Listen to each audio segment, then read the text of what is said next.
Crystal, are you ready? Mike and his wife parties. Okay, if our staff is ready. Be our neighbors. Ian's someday ready. soon. Ian's ready, but yeah. Castles are bullshit. Ian's always ready. He's a big bullshit. You guys, are you ready? Dermatology. Ready?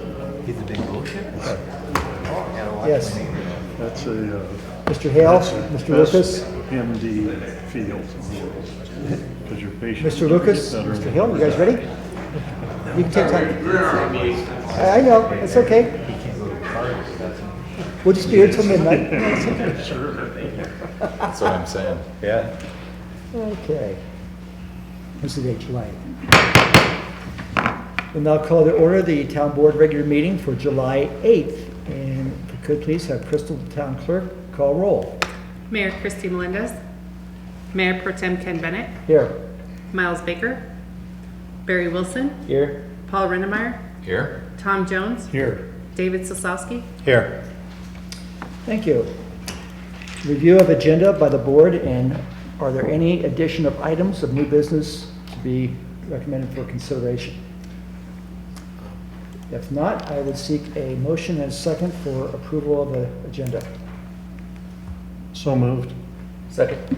Motion by Dr. Jones, second by Mr. Wilson. All those in favor, please do your voting.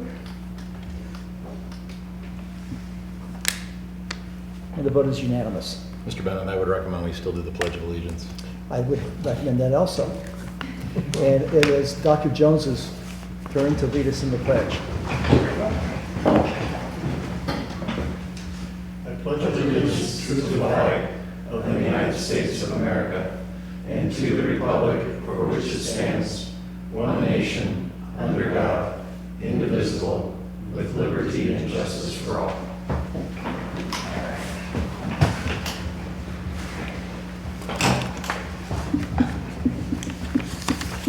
Okay, next on our agenda is a proclamation for Parks and Recreation Month. Whereas parks and recreation programs are an integral part of communities throughout this country, including Windsor, Colorado. And whereas our parks and recreation are vitally important to establishing and maintaining the quality of life in our communities, ensuring the health of all citizens, contributing to the economic and environmental well-being of the community and region. And whereas parks and recreation programs build healthy, active communities that aid in the prevention of chronic disease, provide therapeutic recreation services to those who are mentally or physically disabled, and also improve the mental and emotional health of all citizens. And whereas parks and recreation programs increase a community's economic prosperity through increased property values, expansion of the local tax base, increased tourism, the attraction and retention of businesses, and crime reduction. And whereas our parks and natural recreation areas ensure the ecological beauty of our community, provide a place for children and adults to connect with nature and recreate outdoors. And whereas the U.S. House of Representatives has designated July as Parks and Recreation Month, and now therefore be it resolved by the Windsor Town Board that July is recognized as Parks and Recreation Month in the town of Windsor, Colorado.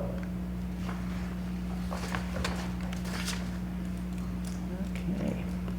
We have a agenda item here, a general counsel update by our water attorney, Mr. Brad Gasmick.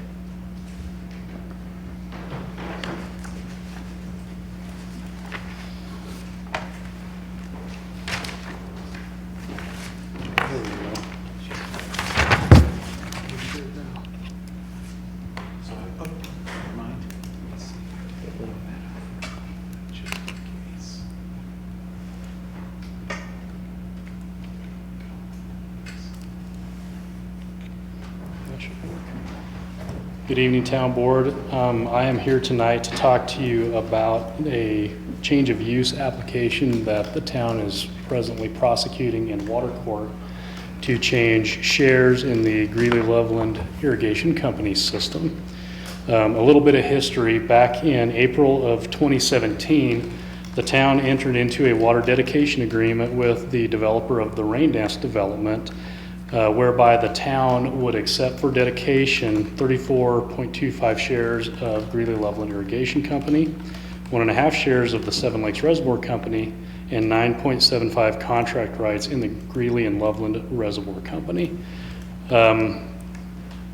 Just to give you guys an idea about this, this is a map that shows the Greeley Irrigation Company system.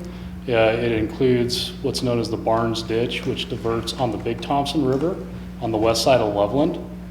It includes Lake Loveland, right there off of Highway 34 in town. Several reservoirs in what they call the Seven Lakes system, which includes the biggest of which is Horseshoe Reservoir and the Boyd Lake Reservoir. This was a big acquisition or dedication agreement for the town at the time, because up until this point in time, the town accepted CBT or North Poudre water, which included CBT, to fulfill the potable raw water dedication requirement.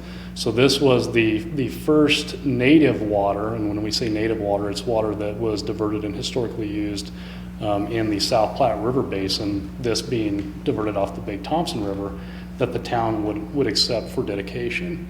Now, the reason that this was workable were two. One is the town has an IGA with the city of Greeley for the city to treat raw water that the town supplies to the city for treatment.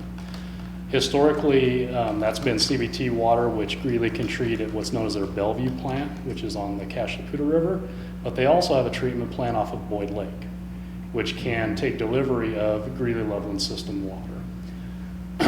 The developer owned water that was historically used in what's called Sector 5.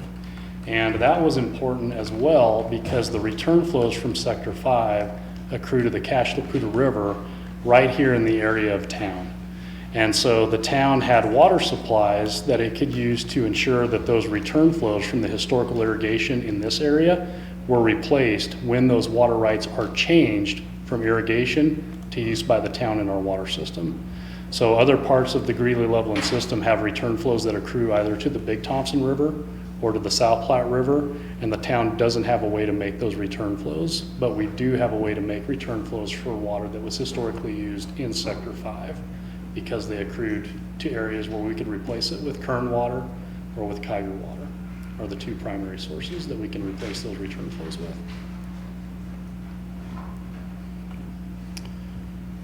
In this agreement, the developer was required to dedicate 271 units of CBT to the town, and it was required that the change of use application be completed prior to the developer offering and the town accepting the water rights from the Greeley-Loveland system in satisfaction of the raw water dedication requirement. This was done to ensure that we knew exactly how much water the town was going to receive that could be fully consumed from those shares before any credit was allocated. There was an initial estimate that was given based on historical dry year periods of record and the amount of water delivered. Those estimates were 10 acre-feet per share for the Greeley-Loveland shares, 11 acre-feet per share for the Seven Lakes share, and 20 acre-feet for the Lake Loveland rights. So approximately 550 acre-feet of water, which is involved in that application. As part of the agreement, the town prosecutes the application, and so we're doing that work on behalf of the town. The town makes the decisions on what terms to agree to for settlement, but the developer reimburses the town for all fees that are necessarily incurred in order to make this water usable by the town, including the legal and engineering fees to get it through water court. So all those are required to be reimbursed by the developer as they're accrued by the town. In February of 2018, we filed the application with the water court to change the shares on behalf of the town. 12 parties filed statements of opposition.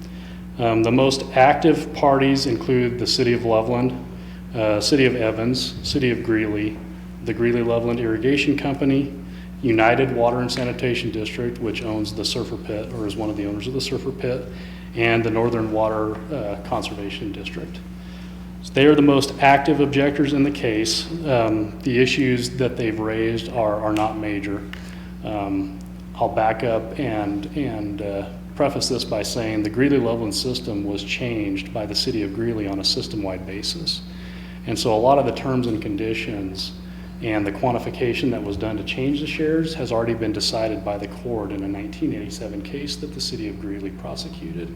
And we're following that same template that the city followed. The city of Evans recently changed shares and they followed the exact same template.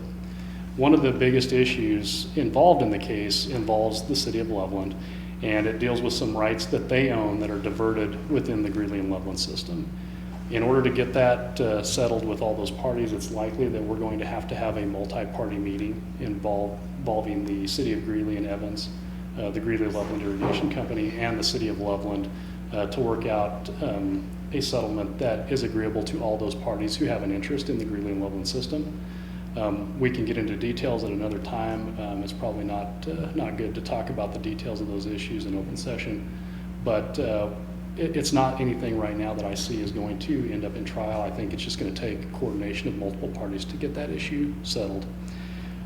United and Northern Water primarily have issues regarding how our fully consumable return flows are quantified. So the water from the Greeley Loveland system that was historically applied for irrigation, and I'm going to actually flip to the next picture if I can.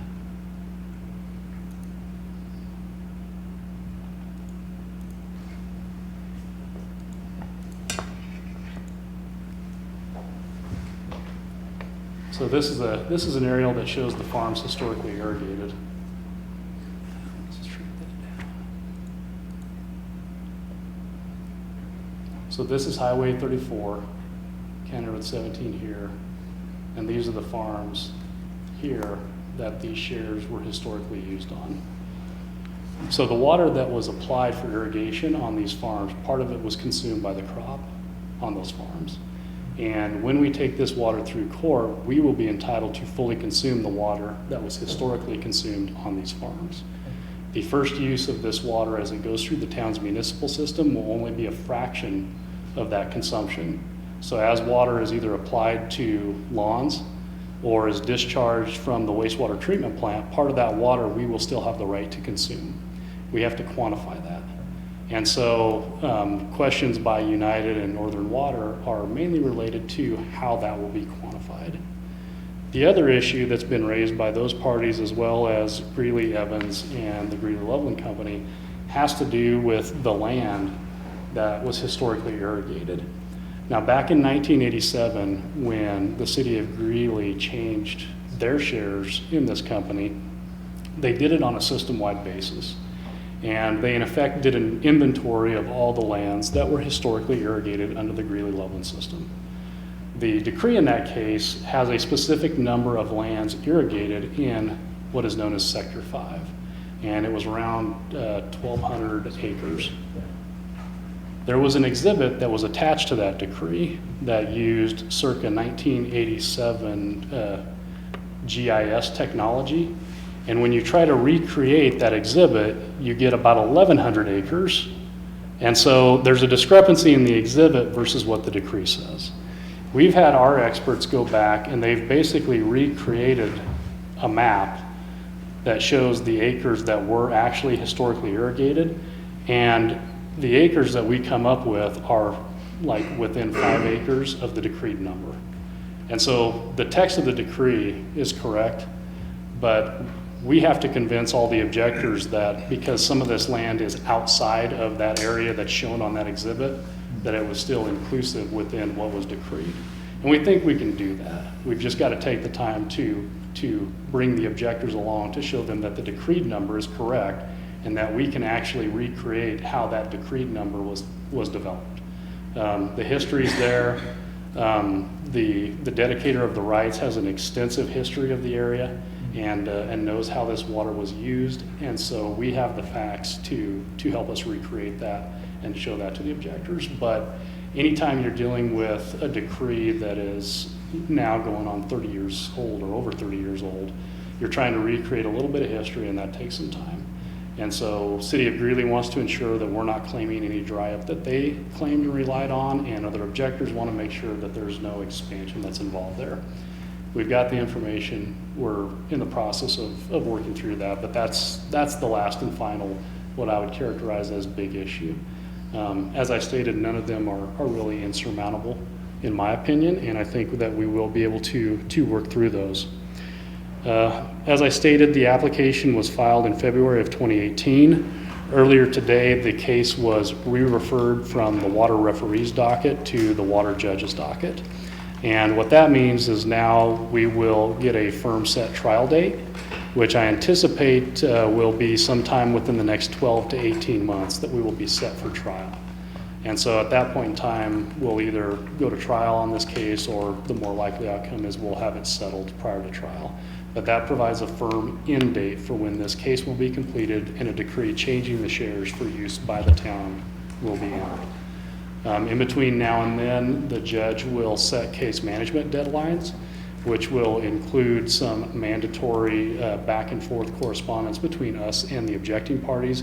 We've already done that, had 2 rounds of comments and sort of question and answer from the objectors and our side on that, and I expect at least 1 more round, at which point we'll proceed to developing the reports that we need to go to trial on. I don't anticipate at this point that this case would proceed to trial. There's always an outside chance, but as I said, this system has been changed multiple times based on the Greeley framework, and I don't see any of those issues changing between now and then, and fully expect that we'll be able to get this case settled prior to that 12 to 18 month trial date, whenever that gets set.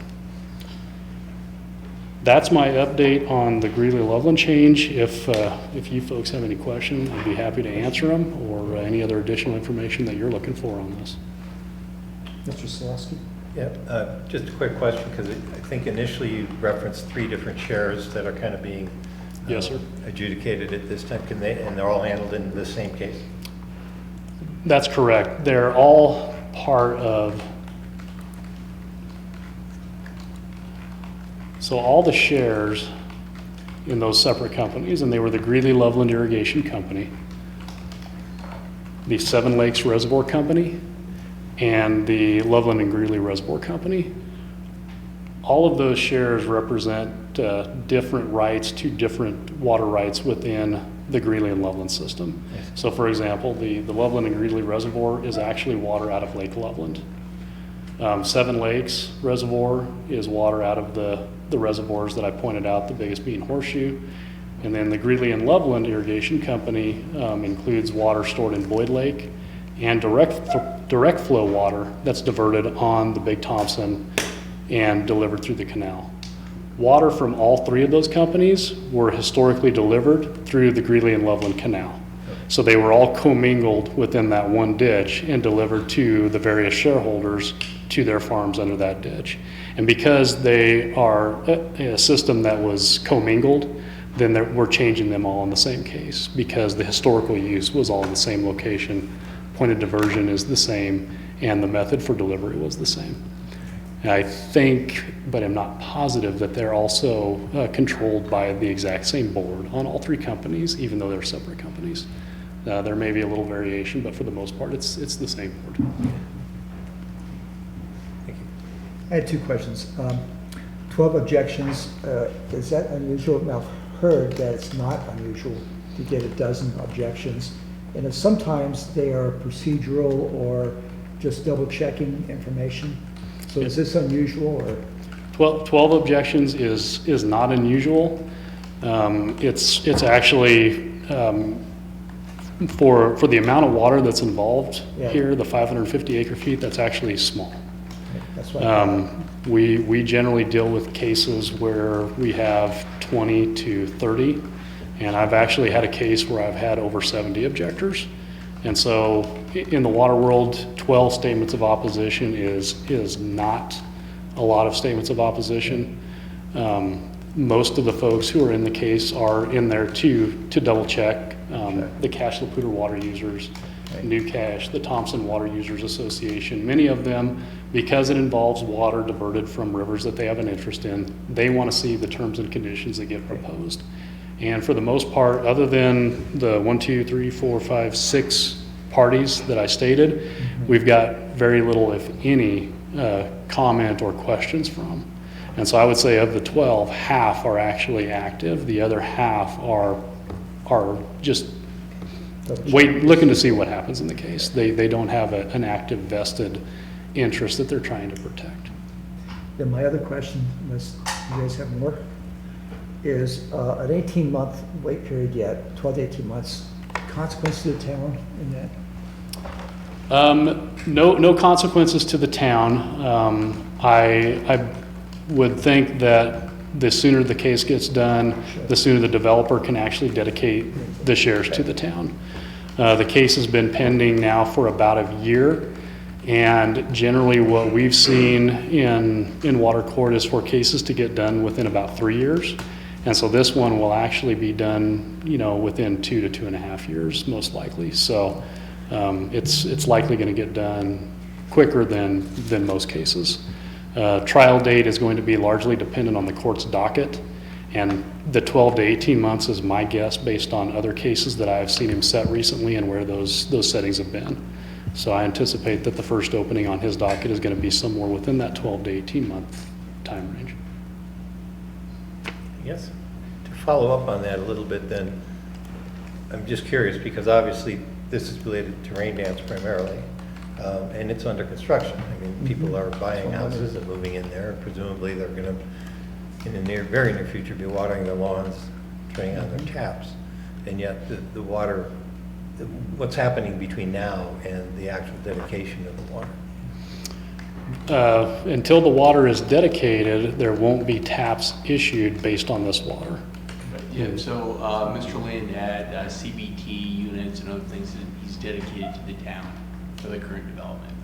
So Good. he just had other sources, and primarily I think almost probably CBT. So the taps that are being issued are backed by that water. We're back on CBT. Yeah. Okay, thank you. Good stuff. Well, we appreciate your work and your information and your detail. So I've got a scheduling question. When would you like to hear another update from Brad? 6 months, 8 months, 3 months? Given that trial won't be scheduled for quite a while, do you want to hear back from Brad on this at any particular point? Go ahead. Well, I have one question related to Dave's. Well, how far can Rain Dance go on what they've dedicated already? Do we have any idea on that?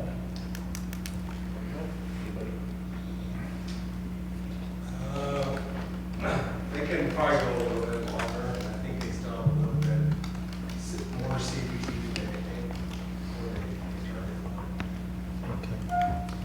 I think you mentioned 271 units, right, CBT? That was included in the dedication agreement because that's what they owned at the time. So back in April of 2017, they had that number of CBT units, and part of the town's consideration was that water would come into the town before this water. And so that's where that number came from, is it was water that they actually owned in 2017. So to Mr. McCarter's question, my thought would be if there's some significant development, come back sooner, but maybe a year from now, or closer to when we get to the court date, would be my suggestion. I would agree. Okay, Leave it at that unless you feel there's a significant development. right. If there's some significant piece of information we should be aware of, you're welcome to come back anytime. Absolutely. Okay. Thank you all. Thank you. Thank Yeah. you. Okay, board liaison reports. Mr. Wilson, Parks, Recs, and Culture Advisory Board and Cooter River Trail Corridor. Neither board met since our last meeting, but I did want to point out that Village East Park's grand opening will be this Thursday, July 11th at 5:30. You can hang out in the new picnic structure, play some basketball. There's swings, natural play structures, and probably the most popular thing with the kids will be the Ninja Warrior course. Thank you. Okay. Mr. Rennemeyer, Chamber of Commerce. There has been no meeting since our last board meeting, so I do not have an update. Other than about a week and a half ago, there was a ribbon cutting for American Legend Homes up in the Rain Dance subdivision that I attended, and it was well received, and it's great to meet that new builder coming into Windsor. Dr. Jones, you have the Windsor Housing Authority and the Great Western Trail Authority. The Housing Authority will meet next week, a regular meeting. Great Western Trail Authority, as I've mentioned the last several meetings, is involved in a property dispute with an adjacent property owner east of Severance. We've retained an attorney, and the Omnitrax is actually getting involved in the discussion too. So we're hoping to have some movement on that soon. And Mr. Soslowski, the Clear Lake Library Board and the Planning Commission. Clearview. Thank you, sir. Nothing to report on the Planning Commission. Did not meet with the holiday. The Library Board did meet on June 27th. At each of these board meetings, they often will have a staff member kind of relay to the board what their particular functions are and what kind of programs they operate. Amy Kelly with the teen librarian provided an overview of the various teen cooking classes, escape rooms, Girls Who Code, robotics, and programs like that that the library is holding for teens. Very dynamic, and I would urge any viewers to check out teen options and programs on the library's website. There was an update also by S-Brand Cheryl Trent, who's advising the library on their strategic planning. And that activity continues. And again, for anyone watching, that there are posters and boards and places around town to provide feedback, input, and thoughts on what you would view as the strategic plan for the library district. That's it. Thank you. Thank you. I have the Water and Sewer Board, which has not met since last month. They will be meeting this Wednesday morning at 6:30. Our mayor is on the Downtown Development Authority. We don't have an update from them. She's also a representative to the North Front Range MPO, which has a meeting this Thursday at 6 o'clock at the Weld County Administration Building. Okay, that takes us to public invited to be heard. I don't know if we had anybody sign up. And I'm going to ask if we have anybody in the public who would like to address the board on any topic not on the agenda. Okay, seeing none, we will go to the consent calendar, which includes the minutes for June 24th, 2019 regular town board meeting, resolution 2019-49, a resolution approving the Vilma Hoagland post-annexation agreement, resolution 2019-50, a resolution vacating a portion of the utility easement on lot 15, block 10 of the Corrective Highland Meadows subdivision filing, and resolution 2019-52, which is a resolution approving the ascension of items to the Town of Windsor Museum collections. I would seek. If I may, Question? just a quick Yes, comment. please. The item on the consent calendar with the agreement with Mr. Holquin, I am a personal friend. I also know him from the PTMD board activities and the Water Valley HOA. I did review these, the relationships I've had or the friendship I had with Mr. Holquin, with Mr. McCarger. And I believe that the conclusion was there's no conflict, but Okay. I did want to point that out for you. If you want any vote with respect to the consent items, if necessary, would be an abstention from me on that issue. We appreciate the integrity of the board. With that, then I would ask for a motion and a second for approval. I move to approve the consent calendar as presented this evening. Second. Mr. Ringmeyer made a motion and was seconded by Mr. Wilson, I heard first. Please cast your votes.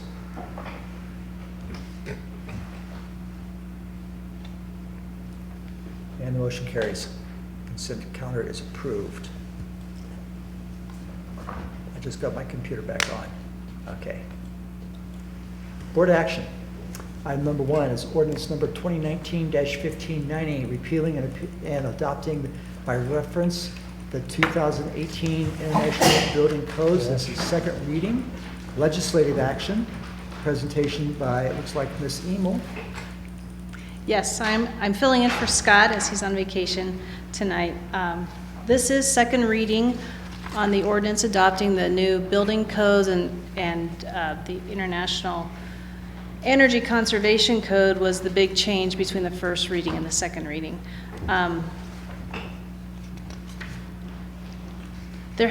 As Scott indicated at the last meeting, there have been some minor changes to the ordinance from the first reading, mainly with reference to the 2018 Energy Code. The last one had some references to 2012 and hadn't made all the substantive changes that went with changing the actual code sections over to the 2018 language. So this new section, this new code that's in front of you does reflect that. I can tell you the big thing is there was a couple of typographical changes from where before it had been referencing paragraphs. It was sentences, which was in IECC section C 109.1. And also the bigger change is in the 2018 version, it separates out commercial energy code as opposed to the residential code. So you'll see now references to IEC section C 101.1 and on down. That's for the commercial sections, and then the additions of the residential portions, which are the R. Substantively, those were the main changes within the codes. The other issues, I think a new slide has been handed out to you that didn't make it into the packet because it was revised after Mr. Ballstat requested Caleb to update it. And Caleb is here to fill you in on specifics on the energy code. But I do want to point out this is second reading. We do require a supermajority vote on this one and public comment. Public comment. Come on up. Please state your name and address for the record. Caleb Solzen. Do you mean home address or business address, or does it matter? Yeah. The Safe Bill, and again, you know, this is the second reading. I think we've covered most of it in depth a couple weeks ago at the first reading. But I did update this slide on the board decisions, reflecting the direction that you'd given us a couple weeks ago, where the fire sprinklers would be mandated in townhomes. And then on the direction of the board, we did go back to the contractors and get more input on their opinions and their feelings on it. Pretty much across the board, contractors are in support of advancing the codes and adopting new codes, but they said, you know, we're giving you fire sprinklers in townhomes, but let's not take two leaps. Let's not add in the duplexes. Can we just keep it to townhomes at this time and not jump both of those in at the same time? The code does separate out 1 and 2 family in one section and townhomes in a separate section. So the contractors were asking that to kind of be followed in the template where we would just adopt townhome fire sprinklers at this time, and then in the future code adoption would anticipate in 6 years. We typically skip one code cycle, so for the 2024 codes in 6 years from now, adopt, you know, either adding in duplexes or potentially single family and 2 family at that time. You know, it remains to be seen what the code's going to be developed in 6 years, but, you know, strongly would anticipate that it would be leaning towards fully sprinkling even single family homes with better systems and technology available at that point.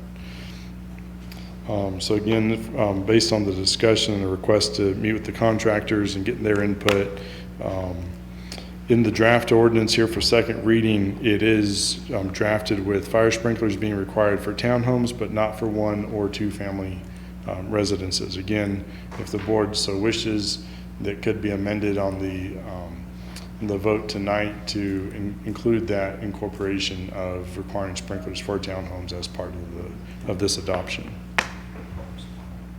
The 2018 Energy Code, as Kim said, there were some minor changes made because of the reformatting. The 2018 code does separate out residential and commercial energy provisions, so we had to change some of the section numbers and address those other provisions for that adoption.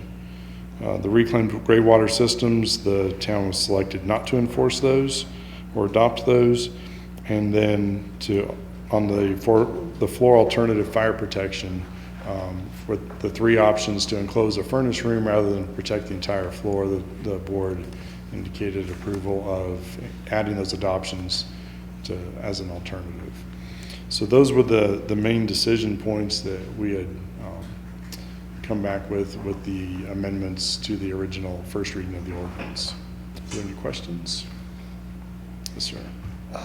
The energy code. Now, this is a state requirement, correct? That there's compliance with that? The state requires that at the time that any jurisdiction adopts a new building code, that you also adopt the energy code within one of the 3 most recent editions of the energy code. So that would either be the 12, 15, or 18. With the feedback from the contractors at our first presentation for code updates, a lot of them are already incorporating that into their construction practices, and they had, Incorporating the 18 code. the 18 code, yeah, the testing on the standards. The main difference from 12 to the 18 is that it adds blower door testing, the duct blaster testing, and for commercial structures, commissioning of appliances. And primarily with residential construction, those tests are already being performed by quite a few contractors. So they're already doing that. And the reason they've started doing that is to be able to meet either Energy Star rating or there's another certification they can get that they use as a marketing tool by having a higher and more energy efficient house. Okay, so then I saw something, $1,200 to $1,400 That would be to comply. Now, does that, what it adds to the price of a home, is that to have it tested and approved, or what does so that? that 12 to 1,400 would be if you had to do all 3 tests. So that would apply on a commercial structure. Residential structure does not require the commissioning of appliances, and some structures would not require a duct blast test depending on the size and type of the structure. Again, I believe I mentioned before that if all the ductwork is contained within the building envelope, so if you have a basement and a first floor, your furnace is in the basement, your ductwork is between the basement and first floor, you're not going outside of your insulated space of the house where your conditioned space is, then that ductwork would not have to be tested. But if you had ductwork that went outside your conditioned space, that portion of the ductwork would need to be tested, because if there's any leakage in that portion, it would be releasing to atmosphere instead of staying contained within the house. So that cost is for the testing? That cost would be for the testing. So in 90% of the homes that we're seeing currently being built, you would only have to pay for the blower door test, and that would run $300 to $400. But again, the National Home Builders Association study showed anywhere from a net $500 decrease to a $100 increase across from applying the 2018 codes, moved from the 12 to the 18. So, just with other code changes, there's some offsetting changes to where there's already a slight decrease overall on most homes if you build the same house under the 12 to the 18. And so that would offset most of having that blower door test. Okay, and then a question on this investigation fee, if someone starts a project without getting a building permit? Yeah, and we currently have that. I believe the wording is the same as what we currently have in the code. The investigation fee is if you do work without a permit, then the fee is assessed as part of to cover the investigation process, and that is allowed to be levied up to the cost of the permit. So it's not a set fee, because depending on what the permit is, if you have a whole house that was started without a permit, or a finished basement that was started without a permit, that's a different investigation process and different time involvement than if someone was building a deck or a fence or a smaller project Sure. without a permit. But that would shut down, if it were, say it were a home, that would shut down the project while this investigation is going on, and you're investigating whether they're qualified, Well, basically, right? yeah, I mean, basically, we call it an investigation, but we would place a stop work order on the project. It only takes a few minutes to find that there is no no permit, but then that also triggers having to go back and in some cases doing as-built or doing corrections. Addressing building code to a structure that's already been started and may not be compliant is much more difficult than addressing it just on a set of plans when it hasn't already begun construction. So that's what the investigation fee is to cover, is that there's additional inspections and more in-depth plan review that's required on these projects. Okay, thanks. Please, question. I support what you said about sprinklers, but on the two-family dwellings, like a duplex, could you just talk briefly without sprinklers? There's still a protective barrier, to slow down the spread of any kind of fire if it did occur? Could you just talk very briefly about what would be there? So we did add an amendment with that, with removing the sprinklers from the duplexes where they would be required to have a 2-hour separation wall instead of a 1-hour separation wall. And again, it's a single shared wall versus having multiple shared walls, and you wouldn't have any units above. With a duplex, in order to be under the International Residential Code, as soon as you have another unit stacked above, that pushes you into the commercial code. So again, for 2-family dwellings, this wouldn't be 2 stacked units, it's 2 side by side, and you would have a 2-hour wall between them. Okay, thank you. As the ordinance is written now, it does include fire sprinklers for townhomes. Is that correct? Correct. Okay, I just want to make certain of that. Other questions? Then I will ask if there's any public comment. Seeing none, one more time, any further questions or comments, any further information? Okay, we have everything we need. Then I would seek a motion and a second for ordinance 2019-1590. I move the board approve ordinance number 2019-1590. Second? We have a motion from Mr. Kozlowski and a second by Dr. Jones. Voting is open.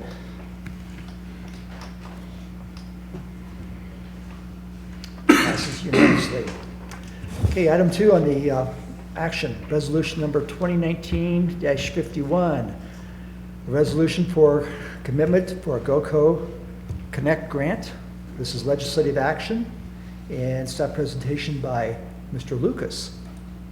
Thank you, Mayor Pro Tem Bennett and Board. Filling in for Wade tonight. This has been his project in Bailiwick, but he is enjoying his time in Gunnison today, so I hope he's enjoying and not watching.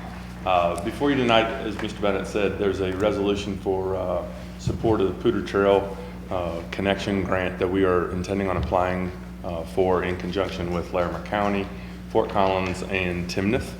As you know, the Poudre Trail currently is about 21 miles long between Greeley and Larimer County all the way to River Bluffs, running through Windsor. About 12 miles of that is what we maintain on a daily basis.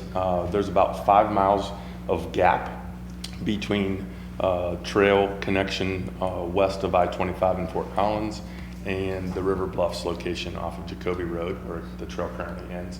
When that gap is completed of 5 miles, it will create a 45-mile long regional trail all the way to the CSU campus, actually. So it's quite impressive to be, quite frankly, on the doorstep of having one of the better trails in the entire state. Kind of the proposed project before you tonight is to close the 3 main gaps that exist from some existing trail west of I-25 in Fort Collins over to I-25. As you know, CDOT is doing the expansion of I-25 right now, and it includes an underpass to go over I-25 in 2021.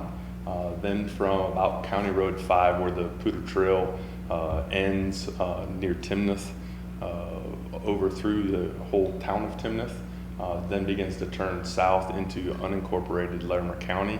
We'll bring the trail through some private property that Larimer County has now negotiated some purchase of land there, down to River Bluffs, which is along Jacoby Road. I think that's County Road 32.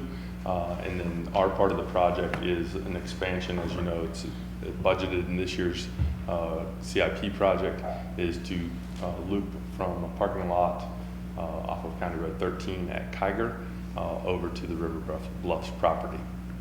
So that's pretty much what we've submitted or intend to submit in the grant application. Some of the benefits that we'll be seeing is the ability for people to go from Greeley all the way into Fort Collins and the towns, including Windsor, in between. So really providing connectivity for recreation as well as commuters that would like to not drive their vehicles. Connecting to many areas of interest, community rec centers, schools, nature areas, improving environmental education along the way and opportunities there, and then supporting economic values such as wellness, community health, tourism, those kind of things. So The grant that is before you tonight that we intend on applying for at the end of this month is a project of $3.8 million. The grant application is $2 million. If we're awarded the grant, our portion of the $2 million that we would see back is approximately $390,000. It's about 19%, give or take. It's a rough estimate. So as you know, we budgeted $1 million for our portion. Probably a very conservative budget. I don't think we will spend $1 million, probably somewhere around, and we're hoping to be around $8 million. But ultimately, if we're awarded this grant, we would see around $390,000 back. So while we did budget $1 million, we're probably looking at spending closer to $400,000 or $500,000, which is great that we can tie that into this grant because we would save money, but also create an additional spur into the Poudre Trail. Be really close to connecting the north side of 392 in the town of Windsor over to the Poudre Trail in that area. So before you tonight is approval of the resolution, is our request that you approve the resolution so that we can get that submitted with the grant application, and I can answer any questions you may have. When would we find out if we were awarded the grant? Late August, early September, and that is why we have delayed our part of the project is we can't start until we have been awarded the grant. I will tell you that GOCO has enough money to fund 6 projects this year. We've submitted papers kind of early on to see if the project was going to rank high enough, i.e. in the top 6, and the preliminary staff evaluation of our submittal ranked us number 2. So we feel confident going into the actual application that we will be funded. Eric, the 3.8 million, that is just the Poudre Trail, Correct. correct? That's correct. Okay. And so if we got 2 million for that and we get 390, so we're down around 1.6 million would go toward the 3.8. Yeah, so I can tell you what each community is estimating to pay towards the 3.8 total. So GOCO would be 2 million.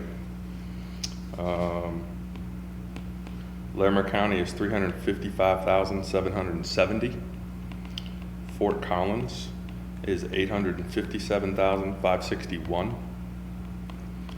Timnath is 131,488. Windsor is 331,307, and CDOT is 122,000. So that gets you to 3.798. Okay. So, and the difference in our project is not every piece of our trail project around Kiger is included in this grant. So, for example, the trailhead all the way over on County Road 13 is not included. It's mentioned that we're going to do it in and above the portion. The piece that we're really paying for that's included in the grant is from Kiger to River Bluffs. That is probably approximately 300 yards from that point over, which is actually on Larimer County land. Okay, so the additional that's needed to get to the 3.8, the different communities are correct. Everybody's up putting that in their fair difference. share. Oh, that's what you just gave us. Right, which is what I just gave you. They're actually gonna have to pay. Right. So Okay. our portion is about 19% of the 100.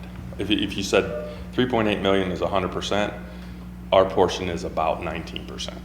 Okay. And so therefore, we would see approximately 19% back out of the 2 million that the grant would go. Okay, thanks. Please. Eric, I guess I'm trying to, not sure I tracked what you said. It sounded as if your comment was that we had money in the budget already for this project. Yes, sir. Which made it feel like we're prepared to proceed. The grant would be nice, but we're prepared to proceed.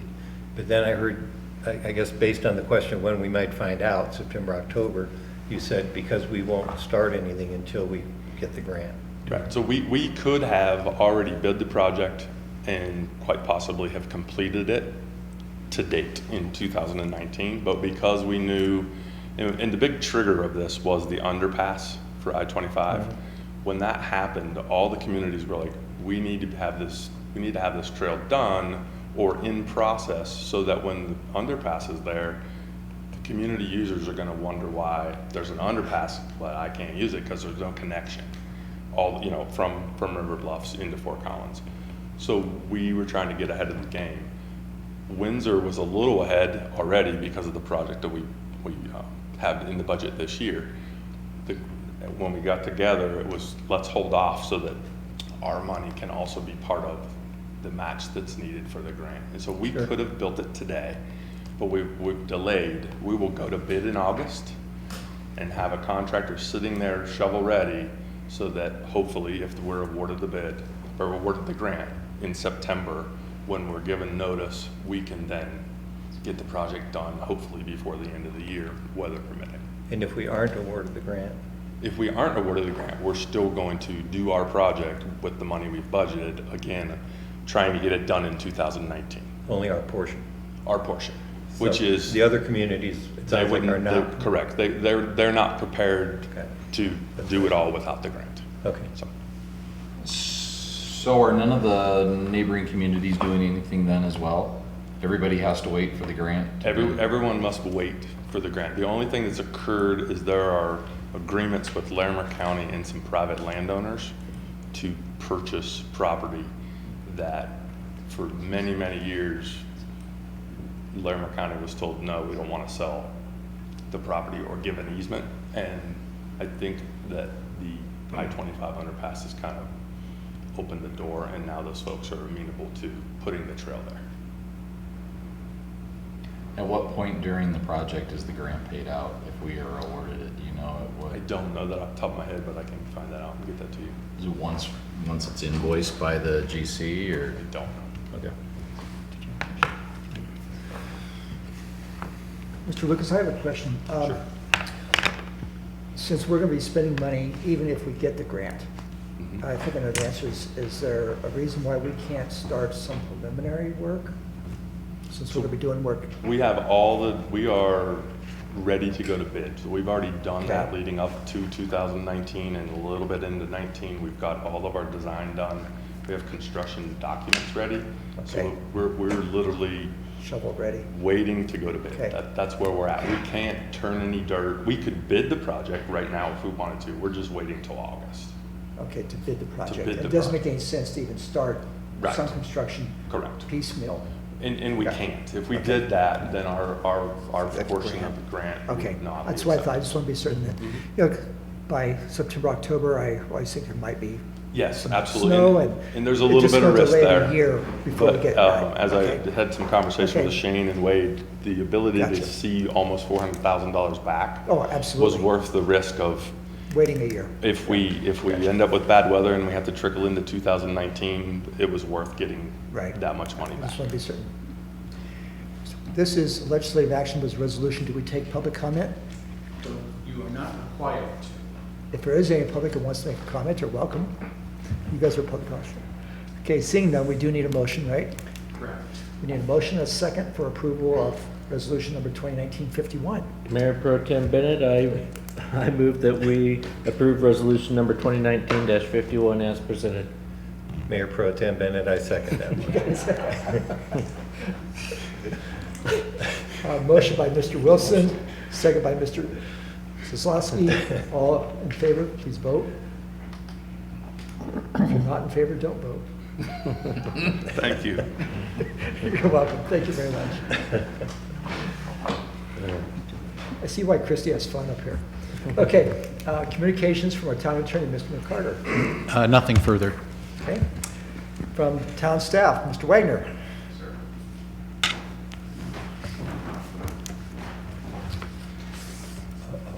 With a memory stick? A thumb drive. Oh. Settle in.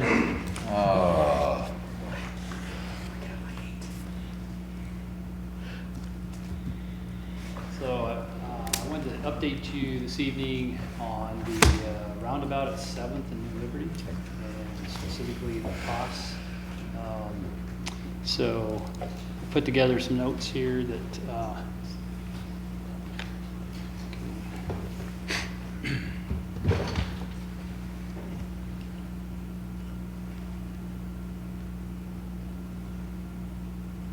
So here at the top of the page, just a reminder that on May 20th this year, the town board had a work session, and we talked about the 2 roundabouts on New Liberty Road, but specifically this evening, I want to talk about 7th and New Liberty, because that's the one that's under construction.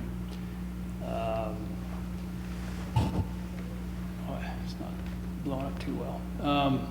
But right here in this column are the numbers that I presented on May 20th, and you can see one thing I wanted to point out is this contingency line item, which was 5% of the construction costs, in other words, $48,425 we put in there for contingency. And but since we started the project following May 20th, just recently we ran across some unforeseen conditions out there, and I'll go down through the lines here. The first one, $15,561 is necessary to excavate soil and replace it with crushed concrete above and between existing storm drain pipes that go through the across the roundabout. And I have here some drawings that will help illustrate this.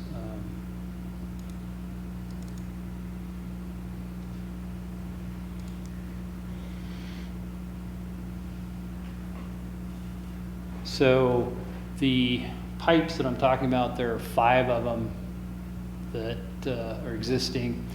They are these that run across the diagonal at the intersection. You see, they almost go right under the middle of the roundabout. But they've been there for several years, ever since New Liberty Road was built up to the top of the hill for drainage that comes down the hill. But as they excavated out here in this area and over in this area, as the road slopes down and is away from the center of the roundabout, you get closer and closer to the tops of the pipe. And there was concern that there wasn't enough adequate, stable cover over those pipes, and so they stabilized that by, like I said, excavating and putting crushed concrete in. And so that's been taken care of, and that was the $15,561. This $84,787 is to incorporate fly ash into the soft subgrade soil to stabilize it. If I go back to this, these drawings again, I have a drawing here that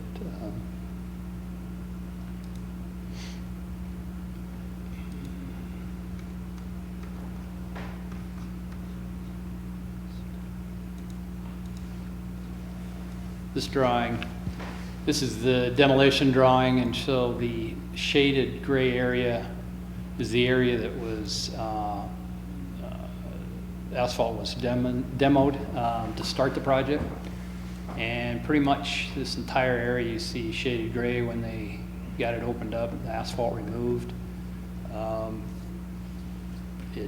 We have soft subgrade soils there, poor soils, a lot of moisture. Of course, the recent rains that we've had haven't helped, and they've made it difficult, impossible to dry out and stabilize if that was even possible. So the proposal is to incorporate fly ash into the soil here under pretty much this whole area except for right here where these pipes go that I already talked about, stabilizing that with crushed concrete. And of course you don't have to stabilize right here in the middle where you're going to landscape it. There's no traffic driving on that. So that's the $84,787 proposal. That's the least cost. They also did another estimate for another method, and that's basically to over excavate and bring in crushed concrete and geofabric under that entire area, and it was about $215,000. So this is the lesser of the two. This item here is a steel grate over a storm drain inlet structure. We feel like it's, now that we see the structure, it's been constructed, we feel like it's necessary for safety, public safety, because there's a sidewalk that goes right next to it, and we have a concern that if we don't do that, the person could fall into the structure. I think my last drawing here illustrates what the structure looks like. So it's this structure, and it's about 2.5 feet from the top down to this bottom area here. So, and I think this will illustrate where that structure is.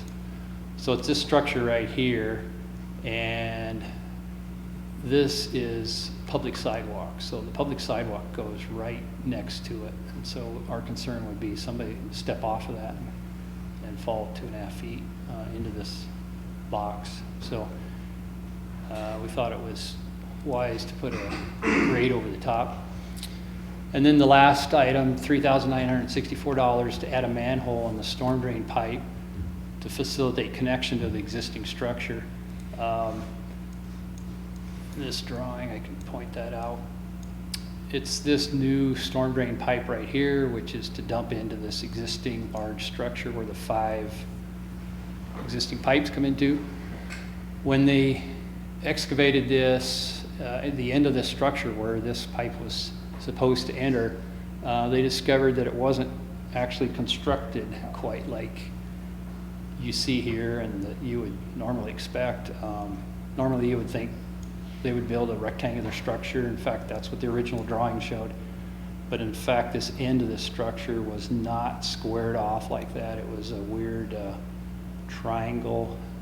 And so the solution that we came up with is to add a manhole somewhere up here, run this pipe into that manhole, and then deflect the direction of the pipe and run it into the end of the structure so it came into the structure at a workable angle. So that's that. And those are the kinds of things you sometimes run into on projects when you actually get into them. Sir? Can you explain what fly ash is? Yes. Fly ash is actually a byproduct of coal-fired power plants. It's what's left over when you burn coal. It's the ash that's left over. And it's actually a very beneficial product. When you mix that with soil and add a little moisture, and then give it a little bit of time, like a day or two, it'll set up almost like concrete. And so it becomes very hard and stable. It's also used in like Portland cement. They can mix it in that and use less cement. So it's a natural byproduct that'll like a hard. So they bring it out in a great big tanker truck. It's very powdery and very light, and they run it through a tube into a machine. It's sort of like a rototiller, and it's rototilling the soil, and in the same time mixing this fly ash, and they'll do that in the top 12 inches of the soil. Is that gonna hold up as good as if we had put crushed concrete in? I don't know if it's as good, but it's very good. We have a lot of streets in Windsor that have had fly ash incorporated into them. Unfortunately in Windsor we have a large area of Windsor has a lot of poor soils, and as developments have been built, they've discovered that in order to get the strength and the subgrade to put pavement on, they've had to incorporate fly ash. So it's been used quite a bit in Windsor. I know we never, you can't foresee the future, but when we look at the other roundabout that's going to be at New Liberty and 13, is it likely that there's going to be less infrastructure to run into these types of issues? And, then hopefully, I'm not asking you to commit to anything, but hopefully then, if we have that same contingency built in, it could maybe offset some of where we've gone over on this because of some unforeseen obstacles. We don't have the large pipes, drain pipes that we do in this intersection. I've thought about that, and if you can visualize the intersection today, in the southwest corner of that intersection, there is a That subdivision has landscaped that corner. Of course, it's irrigated landscape, and it wouldn't surprise me if when they open that up and peel that back, that the soil is soft in that area, at least in that area. And so I think there's a very strong possibility of that. Okay. Just a question, and I sort of hinted on upon receipt of the materials, how is it that the item number 1, for instance, was not far enough down, but I understand now, of course, as you've removed some of the topsoil regrading, you're really getting closer to those pipes. I am curious on the fly ash requirement and the manhole, because of the way that one basin was apparently not constructed with a squared end. I mean, were these constructed at the time they were done according to then required codes? It sounds like the road was built on poor subgrade soil to start with. Or is it that we're building roads now in areas where there was no road before? It's a little of both, I think, in this case. If I zoom back out here, this roundabout. Yeah, on this area here, we're getting into some areas right in this corner here and a little bit over here in this corner. Well, each corner, because this is a much bigger footprint than what's there today. Yeah, we're getting into some areas that, this area here was, again, irrigated landscape before we started this project. So, and of course, the original road going through here was simply a county road. And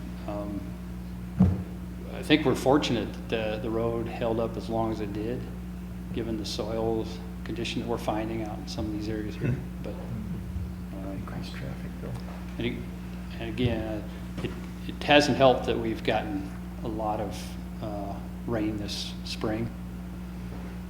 And, it just makes things worse. Once you take the asphalt off, then the water goes into the soil instead of runs away. So. Maybe we want to think about some bigger contingencies for similar projects in the future too. This isn't the first time something like this has occurred. Yeah. Do we need a budget adjustment on this item? That's a good question. Do we need a budget adjustment? Yeah, actually what my intent was is to, because these numbers, this just came up today, so we just got kind of what this is. So what I plan on doing is come back in front of a work session before we start the next roundabout. I'd like to just kind of give those budget numbers in front of everybody, let them know this is what we thought, this is how much it's gonna be. Just kind of roll that through and show you how it impacts the budget. And I'd really like to do that before we start on 13, because the board really should weigh back in and say, yeah, we want to still move forward, or hold on, this is a lot more. So that's going to be a pretty quick update. It may even be next week with NISP, honestly. Again, this just came in today, and so this is all timing, but I don't want, because like with this project, even though the board really should approve these changes, there's really is not a whole lot of choice here, right? I mean, the road's gone. Where there's really not discretion here, but I think that the place where there is obviously the discretion is on 13, on whether or not we proceed. Because once we're underway, there's, if we hit similar circumstances, we're going to be faced with the same thing. Thank you. I had two questions.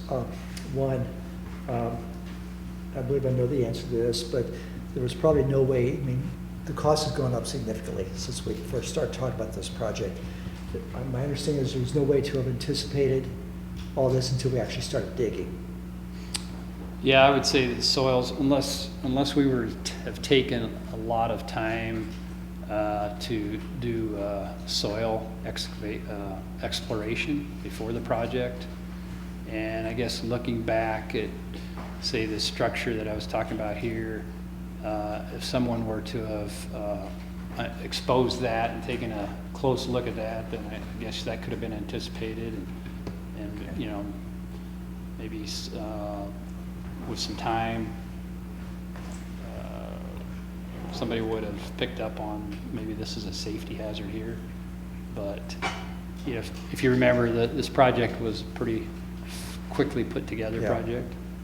And the original numbers were not based on a design yet at that time, and they were pretty much just a concept. Right. So, yeah, this.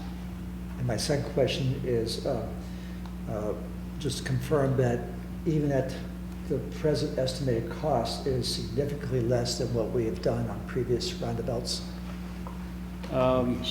It's certainly approaching those. It's getting there, yeah. Well, I'm assuming you're not gonna have any more cost. No, I know. But we paid like 1.2, I think, for the last roundabout. I think that's right. Yeah. And this is a little over 1 here, and with this 108,000, We're we're approaching it now now. a little over 1.1. Okay. So it's Going approaching it. forward, we'll have to find Mr. Wilson's comment too, either contingency or we probably need to try to be a little bit more realistic and maybe even overestimate what our costs might be. Yeah, you like Yeah. projects, once they're designed, Yeah. to come in at no more than 5% contingency. You're always gonna have unforeseen things. Yeah. But as you refine the design and what you know, you start shrinking that contingency. You typically you start out at maybe 20% contingency and then 10 and down to 5, but it's obviously should have been more like 10 or 15. Do we see any other foreseen potential other increases that need to be figured out? I don't foresee any, but again, the project is a long way from being done. And so, I couldn't stand here and say there won't be any more, because But Dennis, after we're done with the subgrade though, I mean, the risk to the town goes down quite a bit. I yes, think. I would definitely, yeah. And once you can get some asphalt on that, then of course, rain isn't gonna bother you. And then as you build this up, the unknowns are pretty much gone. Everything's above surface and you know what you're dealing with. Did you have something else? Yeah, I was gonna ask, so the original contingency was 48,000, now this is approximately 108. So really what we're talking about is the 5% contingency is being used in this manner? Correct. Meaning really we're 60 grand more essentially, is how we're looking at the numbers? That's how I look at it.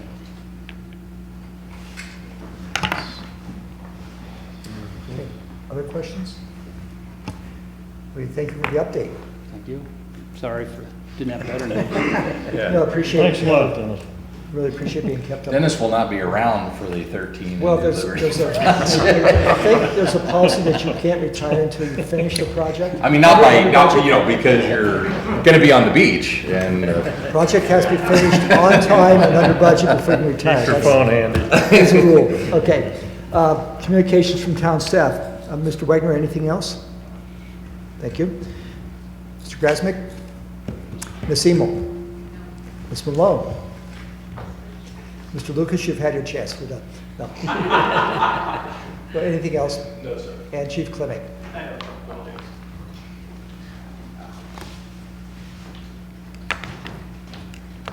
Mr. Mayor Pro Tem Bennett and fellow board members, the July 4th was a busy day. I'm not going to speak for Eric and Terry Walker, but I know there are people who are out and putting a lot of time for the 4th of July event. We had all hands on deck with the police department, so we had one platoon that wasn't scheduled to work. We shifted their training day, so they were all working at the park and other assignments around town. So it went very well. It was a well-attended event.